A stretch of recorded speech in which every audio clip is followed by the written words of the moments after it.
அன்பு உறவுகளுக்கு இனிய வணக்கங்கள். இன்றைய பதிவுல மீனராசி அன்பர்களுக்கான மே மாத ராசி பலன்களை தான் பார்க்க போறோம்.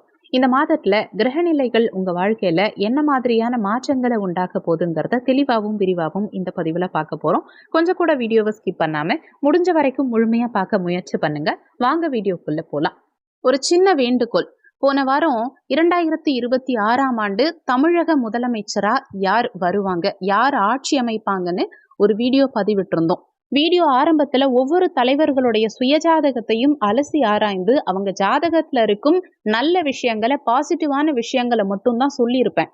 ஆனா நிறைய பேர் அந்த வீடியோவை முழுமையா பார்க்காம ஆரம்பத்துல மட்டும் பார்த்துட்டு தப்பா புரிஞ்சுக்கிட்டு தப்பா கமெண்ட் பண்ணிருந்தீங்க. அந்த வீடியோவை ரொம்ப கஷ்டப்பட்டு டேட்டா அனலைஸ் பண்ணி கொடுத்துருக்கோம். ஆனா மக்கள் கிட்ட அது தப்பா போய் சேர்ந்தது கொஞ்சம் கஷ்டமா இருக்கு. அதனால தயவு செஞ்சு டைம் கிடைச்சா அந்த வீடியோவுடைய டிஸ்கிரிப்ஷன்ல 20:45 நிமிஷத்துல ஹூ இஸ் சீஃப் மினிஸ்டர்னு கொடுத்துருப்பேன். அந்த இடத்துல இருந்து வீடியோவை பாருங்க. மே 4ஆம் தேதி எலெக்ஷன் ரிசல்ட்டும் வரப்போது. ரெண்டையும் கனெக்ட் பண்ணி பாருங்க. நான் சொன்னது உண்மையா இல்லையான்னு உங்களுக்கே புரியும். மீனராசியை பொறுத்த வரைக்கும் பூரட்டாதி 4ஆம் பாதம், உத்திரட்டாதி 1, 2, 3, 4ஆம் பாதங்கள், ரேவதி 1, 2, 3, 4ஆம் பாதங்களை உள்ளடக்கியது மீனராசி. மீனராசிக்கு அதிபதி குரு பகவான். மீனராசி அன்பர்களுக்கு இந்த மாதத்துல முக்கியமான கிரக மாற்றங்கள் எல்லாம் நிகழுது. உங்க ராசியிலேயே ஜென்மஸ்தானத்துல சனி பகவான் சஞ்சாரம் செய்கிறார். இப்ப உங்களுக்கு 7.5 சனியில ஜென்ம சனி நடந்துகிட்டு இருக்கு. மே 11ஆம் தேதி வரைக்கும் சனியோட செவ்வாய் இணைந்த நிலையில சஞ்சாரம் செய்யறது ஒரு விதமான அழுத்தமான சூழலை கொடுக்கும். 12ஆம் இடத்துல ராகு பகவானும் 6ஆம் இடத்துல கேதுவும் சஞ்சாரம் செய்யறாங்க. இருந்தாலும் உங்க ராசி அதிபதி குரு பகவான் சுகஸ்தானத்துல அமர்ந்து உங்க ராசிக்கு 8, 10, 12ஆம் இடங்களை பார்க்கறது உங்களுக்கு பெரும் பாதுகாப்பா நிச்சயமா அமையும். மே 11ஆம் தேதி வரைக்கும் உங்க ராசியிலேயே சனி செவ்வாய் இணைவு இருக்கிறதுனால தேவையில்லாத கோபம், டென்ஷன் இதெல்லாம் ஏற்படுறதுக்கு வாய்ப்புகள் உண்டு. அவசரப்பட்டு யாரையும் கடிஞ்சு பேச வேண்டாம். பேச்சில் நிதானம் அவசியம் தேவை. தன குடும்ப வாக்குஸ்தானமான 2ஆம் இடத்துல உச்ச சூரியனும் புதனும் இணைந்த நிலையில சஞ்சாரம் செய்யறாங்க. புதாதித்ய யோக நிலையில சஞ்சாரம் செய்யறது விசேஷமான அமைப்பு தான். மே 15ஆம் தேதி வரைக்கும் உங்க பேச்சில் ஒரு கம்பீரமும் தெளிவும் இருக்கும். உங்க வார்த்தைகளுக்கு மற்றவங்க மதிப்பு கொடுப்பாங்க. உத்தியோகத்தை பொறுத்த வரைக்கும் ஜென்மசனியின் பார்வை 10ஆம் இடமான தொழில் ஸ்தானத்துக்கு கிடைக்கும் காரணத்தினால வேலையில அதிக உழைப்ப தர வேண்டியிருக்கும்.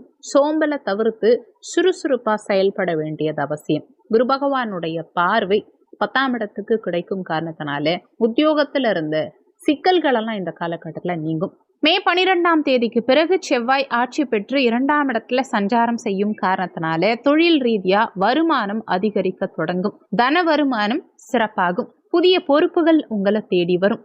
சனியுடைய பார்வை 7ஆம் இடத்துக்கு கிடைக்கும் காரணத்தினால, அதாவது கலத்தர ஸ்தானத்தின் மீது பதியும் காரணத்தினால வாழ்க்கை துணையோட சிறு சிறு கருத்து வேறுபாடுகள் வந்து போறதுக்கு வாய்ப்புகள் உண்டு. அதனால முடிஞ்ச வரைக்கும் வாழ்க்கை துணை கிட்ட விட்டு கொடுத்து செல்வது நல்லது. மாத முற்பாதியில முயற்சி ஸ்தானமான 3ஆம் இடத்துல சுக்கிரன் ஆட்சி பலம் பெற்ற நிலையில சஞ்சாரம் செய்யும் காரணத்தினால எடுக்கும் முயற்சிகளில் வெற்றி கிடைக்கும்.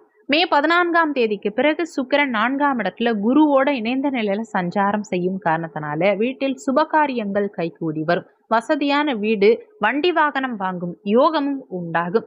தாய் வழியில எதிர்பார்த்த உதவிகள் உங்களுக்கு தடை இல்லாம கிடைக்கும். பணப்புழக்கம் சிறப்பா இருக்கும் இந்த மாதத்துல. ஏன்னா தனஸ்தானத்துல உச்ச சூரியன் சஞ்சாரம் செய்யும் காரணத்தினால மே 15ஆம் தேதி வரைக்கும் பணப்புழக்கம் தாராளமாவே இருக்கும். பூர்வீக சொத்துக்கள் மூலமா ஆதாயம் கிடைக்கும். 12ஆம் இடத்துல ராகு இருந்தாலுமே குருவுடைய பார்வை 12ஆம் இடத்தின் மீது பதியும் காரணத்தினால தேவையில்லாத செலவுகள் குறையும். ஆனா வீடு மாற்றம் அல்லது ஆன்மீக பயணங்களுக்காக சுப செலவுகளை செய்வீங்க. ஜன்மசனி மற்றும் செவ்வாய் இணைவு மாத முற்பாதியில இருக்கிறதுனால உடல் ஆரோக்கியத்துல கூடுதல் அக்கறை எடுத்துக்கணும். உடல் உஷ்ணம், ரத்த அழுத்தம், தலைவலி சம்பந்தமான உபாதைகள் ஒரு சிலருக்கு வந்து போகலாம். மே 11ஆம் தேதி வரைக்கும் வாகனங்களை ஓட்டும் போது மிகுந்த கவனம் தேவை. ஹெல்மெட் அணிகிறது, சீட் பெல்ட் அணிகிறது இதெல்லாம் ரொம்ப முக்கியம். குருவுடைய பார்வை அஷ்டமஸ்தானத்தின் மீது பதியும் காரணத்தினால நாள்பட்ட உடல்நல பிரச்சனைகளிலிருந்து நல்ல முன்னேற்றம் பெறுவீங்க. திருமண முயற்சி எடுக்கிறவங்களுக்கு சனியுடைய பார்வை 7ஆம் இடத்துக்கு களத்திர ஸ்தானத்துக்கு கிடைக்கும் காரணத்தினால திருமண முயற்சிகளில் சில இழுபறிகள் அல்லது தாமதங்கள் ஏற்படலாம். இருந்தாலும் உங்க ராசி அதிபதி குரு பகவான் 4ஆம் இடத்துல பலமா சஞ்சாரம் செய்யும் காரணத்தினால மே 14ஆம் தேதிக்கு பிறகு சுக்கிரன் இணைவு குருவுக்கு கிடைக்கும் காரணத்தினால நல்ல வரன்கள் அமையறதுக்கு வாய்ப்புகள் உண்டு. பெரியோர்களின் ஆலோசனைகளை கேட்டு முடிவெடுக்கிறது திருமண பேச்சுவார்த்தைக்கு சுமூகமா முடிக்க உதவிகரமா இருக்கும். குழந்தை பாக்கியத்தை பொறுத்த வரைக்கும் 5ஆம் இடத்துக்கு அதிபதியான புதன் பகவான் மே 15ஆம் தேதி வரைக்கும் 2ஆம் இடத்துல உச்ச சூரியனோட இணைந்த நிலையில சஞ்சாரம் செய்யும் காரணத்தினால புத்திர பாக்கியத்துக்காக காத்துட்டு இருக்கக்கூடிய மீனராசி அன்பர்களுக்கு இந்த மாதத்துல சாதகமான செய்திகள் வரும். மருத்துவ ஆலோசனைகளை மேற்கொள்பவர்களுக்கு நல்ல முன்னேற்றம் தெரியும். உங்க குழந்தைகளின் ஆரோக்கியம் மற்றும் கல்வி சார்ந்து இருந்த கவலைகளெல்லாம் இந்த மாதத்துல பெற்றோர்களுக்கு நீங்கும். குழந்தைகளின் நடத்தையில நல்ல மாற்றங்கள் காண்பீங்க. அவங்க எதிர்காலம் குறித்து முக்கிய முடிவுகளை இந்த மாதத்துல நீங்க எடுப்பீங்க. தாய் ஸ்தானம் பலமா இருக்கிறதுனால தாயுடைய ஆதரவு இந்த மாதத்துல பரிபூரணமா உங்களுக்கு கிடைக்கும். தாய் வழி உறவினர்களாலேயும் ஆதாயம் இருக்கும். தந்தை ஸ்தானாதிபதியான செவ்வாய் மே 11ஆம் தேதிக்கு பிறகு தனஸ்தானத்துல ஆட்சி பலம் பெற்ற நிலையில சஞ்சாரம் செய்யும் காரணத்தினால மே 11ஆம் தேதிக்கு பிறகு தந்தை வழியில பொருளாதார உதவிகள் உங்களுக்கு கிடைக்கும். தாய் மற்றும் தந்தையின் உடல் நலத்துல இருந்த பாதிப்புகள் மே 15ஆம் தேதிக்கு பிறகு படிப்படியா குறைய துவங்கும். குறிப்பா தாயின் உடல் நலத்துல நல்ல முன்னேற்றம் தெரியும். தந்தைக்கு சிறு சிறு உஷ்ணம் சார்ந்த உபாதைகள் மாத முற்பாதியில ஏற்படுறதுக்கு வாய்ப்புகள் உண்டு.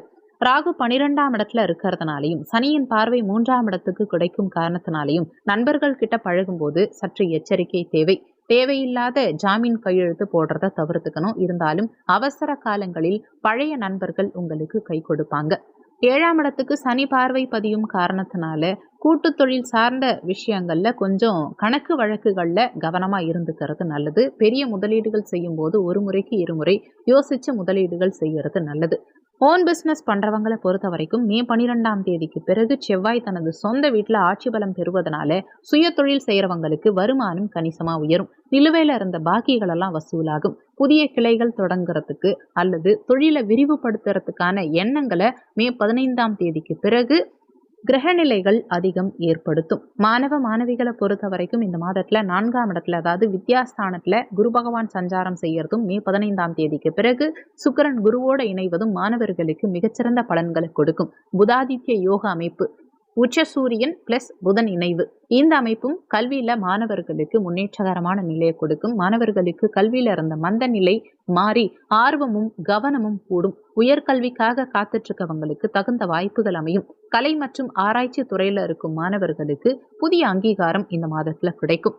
இந்த மாதம் சிறப்பா அமைய நீங்க செய்ய வேண்டிய பரிகாரம், சனிக்கிழமை தினங்கள்ல சனி பகவானுக்கு எல் தீபம் ஏற்றி வழிபாடு செய்யறது ஜன்ம சனியின் தாக்கத்தை குறைக்கும். வியாழக்கிழமை தினங்கள்ல தட்சணாமூர்த்திக்கு மஞ்சள் நிற மலர் சாட்சி வழிபாடு செய்யறது சுகபோகங்களை கொடுக்கும். 12ஆம் இடத்துக்கு குரு பார்வை பதியும் காரணத்தினால முதியோர் இல்லங்களுக்கு அல்லது ஆதரவற்றவர்களுக்கு உணவு வழங்குறது உங்க தோஷங்களை நீக்கி காரிய வெற்றி கொடுக்கும்.